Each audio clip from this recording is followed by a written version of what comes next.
కాకినాడలో అసలు ఏంటి ద్వారంపూడి గారు అసలు మామూలుగా రోడ్డు మీదకి రారు కదా. ఈరోజు రోడ్డు మీదకి రెప్పించి అంత ఆ సిచ్యువేషన్ ఏంటి? ఆయన పోలీసుల్ని అసలు అడ్డుకుంటున్నారు, పోలీసులు ఆయన లాగేస్తున్నారు.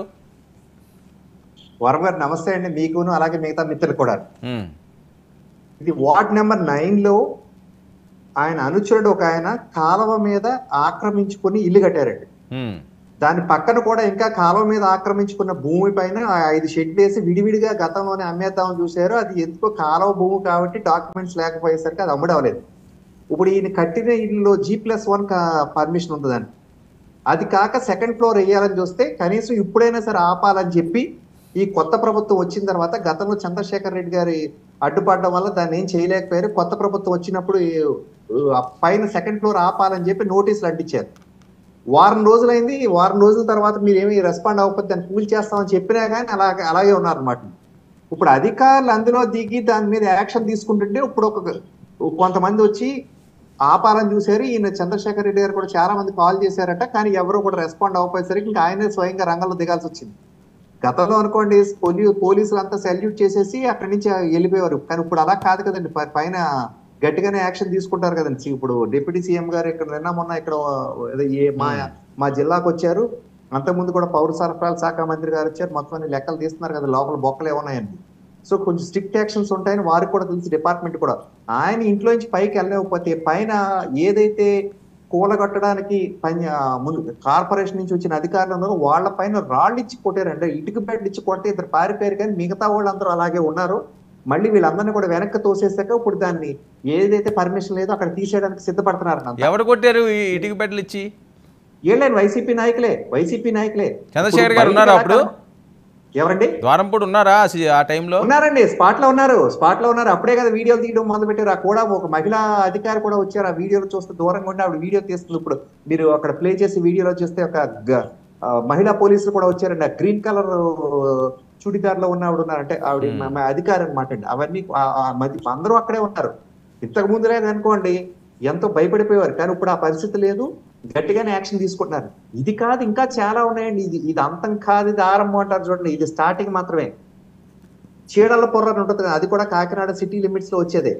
అదంతా కూడా కొంతేమో ల్యాండ్ సీలింగ్ లో ఉన్న భూమి, కొంతేమో వేరే వాళ్ళు ఎవరో ఉంటారు, బీద బ్రాహ్మణులు ఉంటే ఆయన నుంచి తక్కువ రేటుకి గ్రాప్ చేసేసారు. సరే, దానికి ఆధారాలు ఉండవు. ఎందుకంటే 3 కోట్ల విలువైన భూమిని ₹1 కోట్లకి లాగేసారు. దానికి ఆధారాలు ఉండవు.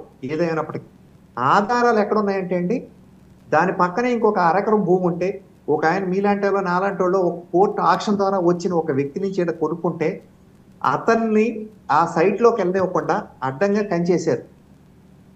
కంచేసేసి కోర్టు ఆక్షన్కి వస్తా చూసారు. ఒక డాక్యుమెంట్ ఉంటుంది చూడండి, 1937లో కలెక్టరేట్ లో ట్యాంపరింగ్ చేశారండి డాక్యుమెంట్ ని. అంటే మీ పేరు ఉందనుకోండి 1937, దాన్ని కొట్టేసి వాళ్ళకి కావాల్సిన పేరు రాసి ఆయన నుంచి రిజిస్ట్రేషన్ చేసుకుని డాక్యుమెంట్ చేస్తే ఆధారాలు పట్టుకుని ఇవన్నీ కలెక్టర్ దగ్గర పెట్టేశారు. కలెక్టర్ ఇప్పుడు ఆర్డర్స్ ఇచ్చేసింది, ఆ భూమి ఇచ్చేశారు. ఏంటి ఇది రికార్డు ట్యాంపర్డ్ అని సాక్ష్యాలతో సహా పెట్టేస్తే ఎంఆర్ఓ గారు కూడా రికార్డ్ ట్యాంపర్ అయింది, ఇదిగోండి రైటింగ్ అక్కడ తెలిసిపోతుంది. ఈయన అడ్డంగా స్ట్రైక్ చేసి కింద పేర్లాడు, అవన్నీ కూడా బయటపడినాయండి. ఎలక్షన్ అవ్వకముందు ఇవన్నీ కూడా ఈ వెనకాల ఈనాడు వెనకాల దాంట్లో హాఫ్ పేజ్ ఆర్టికల్స్ పడినా కానీ ఎవ్వరూ ఏమీ దాని జోలికి వెళ్ళలేదు. ఇప్పుడు ఇవన్నీ కూడా ఒకటి బయటకు వస్తున్నాయండి. ఇవన్నీ కూడా ఇంకా ఇలాంటివి చాలా వస్తాయి.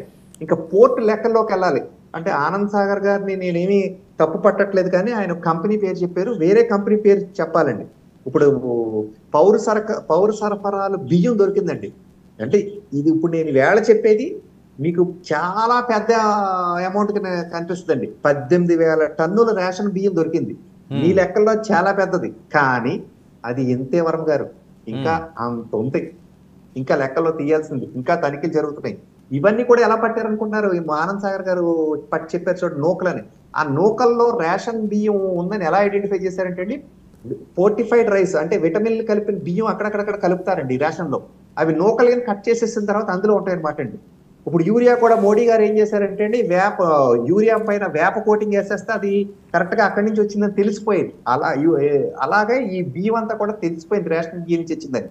అలాగే అక్కడక్కడ సంచులు కూడా దొరికినాయి, ఏవైతే ఈ గోడౌన్లు ఉన్నాయో నేను ఆనంద్ సాగర్ గారు ఇందాక కంపెనీ కోసం అన్నాను కదండి, లోటస్ మెరైన్ అనే కంపెనీ, లోటస్ మెరైన్ లాజిస్టిక్స్ అనే కంపెనీ సంబంధించిన గొడవలు ఉంది. ఆయన వేరే షిప్పింగ్ కూడా చెప్పారు, అది కూడా ఉండుండొచ్చు, నాకు తెలియదు. కానీ నాకు వచ్చిన డేటా అయితే మాత్రం ఇది పక్క లోటస్ మెరైన్ లోటస్ మెరైన్ అంటే మళ్ళీ మా భారతీయ జనతా పార్టీకి సంబంధించిన అనుకుంటారేమో. ఆయన ఇల్లు ఎక్కడ ఉందో మీరు గమనించాలా. హ్మ్. లోటస్ పాండ్, దానికి దీనికి లింక్ ఉందేమో మరి. ఇక ఏమంటుంది అదే, అంతే కదా వరం గారు. సో అయితే గతంలో ఇవన్నీ తెలిసే పవన్ కళ్యాణ్ గారు హెచ్చరించారంటారు అప్పుడు నడి రోడ్డు మీద నిలబెడతానని, ఎంపైని కూలుస్తానని. కాదండి, భీమ్లా నాయక్ ట్రీట్మెంట్ అన్నారు కదండి, పాపం ఆయన ఈవేళ అటువంటి ట్రీట్మెంట్లు ఇవ్వట్లేదండి. సిస్టమ్ ప్రకారం ఎక్కడ ఏ ఉన్నాయో బయటికి తెరిచి లెక్కలన్నీ కూడా ముందు పెడుతున్నారు. మరి ఇంకా ఈ శ్రీనివాసరెడ్డి గారు ఏదో ఇది జరుగుతుంది అది జరుగుతుందని ఏదో తత్తమమ్మ అంటున్నారు. ఇంత డేటాలు పట్టుకుని మేము మాట్లాడుతుంటే ఒక్కొక్కళ్ళు. ఇంకొక మాట ఏంటంటే అండి, ఈవేళ ఇక్కడికి వస్తే వీళ్ళందరూ కూడా ఇప్పుడు రేపు ఏళ్ళలో కక్ష సాధింపు చర్యలు అని మొదలు పెడతారు. కానీ ఆనంద్ సాగర్ గారు చెప్పినట్టు చట్టం తన పని తాను చేసుకెళ్తుంది, కానీ ఎక్కడా కక్ష సాధింపు చర్యలు లేవండి. మరి 2019లో 20లో అన్న మాటలు గుర్తించుకుంటే ఎంత రగిలిపోతుందండి. నేను నా నోటితో అనలేను, కానీ మీ క్లిప్పుల్లో దొరికినాయి. మా బాలాజీ చెరువు సెంటర్లో నడి రోడ్డు మీద సెంటర్లో ఆయన అన్న మాటలు, ఎవరిని, ఇప్పుడు సీఎం గారు డిప్యూటీ సీఎం అయిన ఇద్దరిని కూడా డాష్ డాష్ నా కొడక డాష్ డాషాలు అనే మాటలు ఆయన అన్నారు.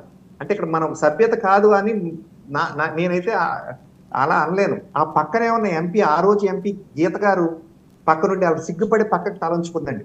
అటువంటి మాటలు మాట్లాడారు. అయ్యి అవసరమా అంటారు, అయ్యో అటువంటి అవసరమా వరం గారు? అవన్నీ చూసే ఈవేళ కూడా అటువంటి చెప్పనులే చేయొచ్చు కదా, కానీ ఏమైనా చేస్తున్నారా? కాదు. చట్టం ఉచ్చులో ఎక్కడైనా ఇరికించి చట్టాన్ని ఆ చట్టంలోనే ఆ ఫ్రేమ్ వర్క్ లోనే అందరినీ ముందుకెళ్తారని శ్రీనివాసరెడ్డి గారు అంటాడు. కనీసం ఇప్పుడైనా మీరు గమనించాలి. తప్పు పనులు చేస్తే మీరు చెప్పండి, హంబుల్ గా యాక్సెప్ట్ చేస్తాం.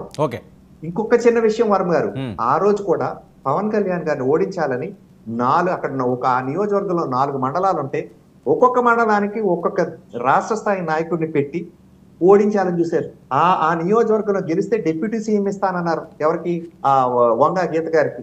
పాపం ఆయన ముద్రగడ పద్మనాభం గారండి, పౌరుషానికి పోయి ఆయన ఏదో పేరు మార్చుకున్నాడు, కానీ మిగతా వాళ్ళంతా బాగానే ఉన్నారు వర్మ గారు, హ్యాపీగా, పెద్ద ఏమి ఇబ్బందులు ఏమి లేవు. మిగతా వాళ్ళు ఓడిపోయినా ఈయన ఒక్క ఆయన పాపం పౌరుషానికి పోయి పంతానికి పోయి అన్నది అన్నట్టు చేసేస్తారండి ముద్రగడ పద్మనాభం గారు.